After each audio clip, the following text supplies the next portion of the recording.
Okay guys, so we are starting with this poem titled The Last Bargain and ये poem जो है बहुत ही interesting है in the sense कि ये हमें बताती है कि दुनिया में जो भी इम्पॉर्टेंट चीज़ें हैं अपॉरेंटली, जिन चीज़ों को हम बहुत ज़्यादा वैल्यू देते हैं, जिन चीज़ों के साथ हमारा काफ़ी ज़्यादा अटैचमेंट होता है या जिन चीज़ों के लिए हमारी काफ़ी ज़्यादा जो है एस्पिरेशंस होती है, वो चीज़ें शायद लॉन्ग टर्म में उतना ज़्यादा मैटर नहीं करती हैं क्योंकि वो सारी चीज़ें ट्रांजिटरी हैं, क्षणिक हैं, उनको ख़त्म हो जाना है।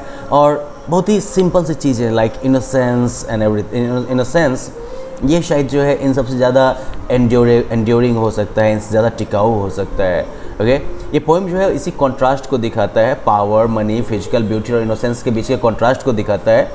पोएम के शुरू में जो है एक राजा जो है वो स्पीकर को, जो पोएम का नैरेटर है, उसको जो है अपने पावर के बल पर जो है हायर करना चाहता है, लेकिन वो फेल हो जाता है। फिर उसके बाद एक बूढ़ा आदमी आता है जो उसको पैसे के बल पर हायर करना चाहता है, लेकिन वो भी फेल कर जाता है। फिर एक महिला आती है जो कि अपनी कह सकते हो कि अट्रैक्शन की, आकर्षण के बल पर उसे जो है हायर करना चाहती है, लेकिन वो भी जो है ख़त्म हो जाता है, फेड हो जाता है। और फाइनली एक बच्चा आता है जो कि उस स्पीकर को अपने इनोसेंस के साथ जो है हायर करना चाहता है, और स्पीकर जो है वो एग्री कर जाता है क्योंकि इनोसेंस और सिंप्लिसिटी जो है ये कभी ख़त्म नहीं होते। So well, let us read the poem and see how it goes. Come and hire me, I cried. Narrator जो हमारा है, पोइट पर्सोना, वो बोल रहा है कि come and hire me, I cried, मतलब आओ और मुझे हायर करो, मैं चिल्लाया। While in the morning I was walking on the stone paved road, जबकि सुबह में मैं जो है वो पत्थर बिछाई हुई सड़क पर जो है टहल रहा था। Sword in hand the king came in his chariot, हाथ में तलवार लिए राजा जो है अपने रथ में आया। He held my hand and said I will hire you with my power, उसने जो है मेरा हाथ पकड़ा और बोला कि मैं तुम्हें अपने पावर के बल पर हायर करूँगा। But his power counted for not, लेकिन उसका पावर जो है उसका जीरो वैल्यू था। काउंटेड मतलब हो गया यहाँ पर वैल्यू होना, और नॉट मतलब zero. And he went away in his chariot, और वो अपने रथ में चला गया।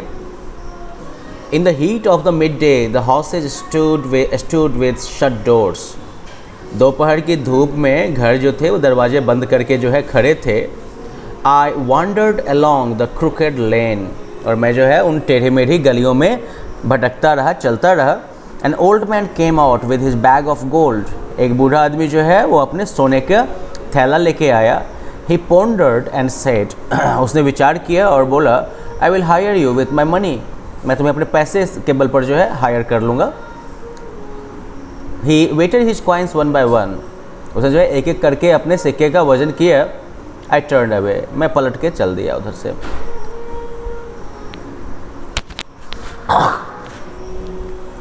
इट वॉज इवनिंग, शाम का टाइम था।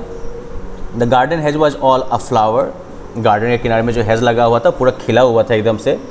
The fair made came out and said, एक सुंदर महिला जो है वो बाहर आई और बोली I will hire you with smile, मैं तुम्हें अपनी स्माइल से हायर करूँगी, अपने स्माइल के बल पर तुम्हें जो है अपने वश में करूँगी या फिर अपने या काम करवाऊँगी। Her smile paled and melted into tears, उसकी मुस्कान जो है वो फीकी पड़ गई और आंसुओं में पिघल गई। And she went back alone into the dark, और वो अकेले ही जो है अंधेरे में चली गई। The sun glistened on the sand, सूरज जो है वो बालू पे चमक रहा था हल्का हल्का। And the sea waves broke waywardly, और समुद्र की लहरें जो हैं वो ऐसे ही आड़ी तिरछी जो है टकरा रही थी किनारे से आके। The child sat playing with shells, बच्चा जो है वो कौड़ियों से खेल रहा था बैठ के। He raised his head and seemed to know me, उसने अपना सर उठाया और ऐसा लगा जैसे कि वो मुझे जानता है। And said I hire you with nothing, मैं तुम्हें बगैर किसी चीज़ के हायर करता हूँ। From hence forward that bargain struck in child's play made me a free man, और तब से वो बच्चे के खेल में जो हमने बार्गेन किया था उसने मुझे जो है एक फ्री मैन बना दिया है, आज़ाद आदमी बना दिया है, स्वतंत्र इंसान बना दिया है। तो that's the poem by Rabindranath Tagore.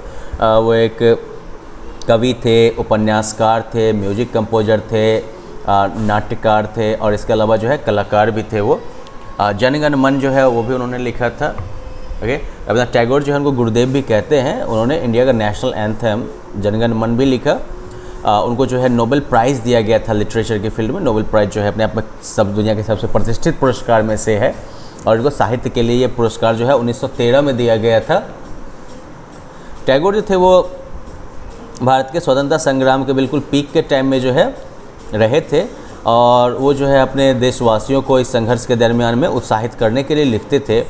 उन्होंने ये पोएम जो था वो लोगों को मोटिवेट करने के लिए लिखा था कि निडर बनो, ठीक है, क्योंकि निडरता के साथ ही जो है आपको ये ज्ञान मिलता है कि सच्चाई जो है वो आपके पक्ष में है। So well that's the poem. Who is the speaker in the poem the last bargain? Well it's just a grown up man. Sword in hand, the king came in his chariot. What does it suggest? Power. In the poem, find lines that mean the same as the following. The power of the king was nothing. Okay, that line is here. But his power counted for naught. Her happiness was no more than sorrow in disguise. Well, her smile paled and melted into tears. I have nothing to give you. Right here, I hire you with nothing. Why does the speaker refuse the king's offer to hire him? Well, because king's power is again temporary. It is not going to last forever. That's why he refuses it. Why does the speaker refuse to accept the old man's proposal? Well, because gold does not have any value in itself. Okay, with gold you can buy, maybe you can buy other things, but then gold does not have any intrinsic value as such, right? You are not going to eat gold, you are not going to dress in gold and things like that. So that is why maybe the speaker refuses to accept the old man's proposal. And even more important thing is that like while accepting king's offer would have made him greedy for power, accepting the old man's proposal would have made him greedy for wealth, and that would have imprisoned him. That thought or that greed may have imprisoned him. And she went back alone in the dark. Who is she? Well, the fair maid. And why does she go back alone in the dark? Because the speaker does not entertain her advances, and she has to accept the hollowness of all the charm she is putting up there. I hire you with nothing. Who says this and what does it imply? Well, the child says it. The child says that the child says, "I hire you with nothing." It implies that the child does not have anything material to offer, and it's only his innocence that could be taken as a compensation. How did the speaker feel after interacting with the child? The speaker feels liberated after interacting with the child. He feels completely free. Okay, so well, that's the answers for this chapter. Now we have got another lesson, which is letters. So well, we will be looking at that in the next session. Okay, bye bye until then.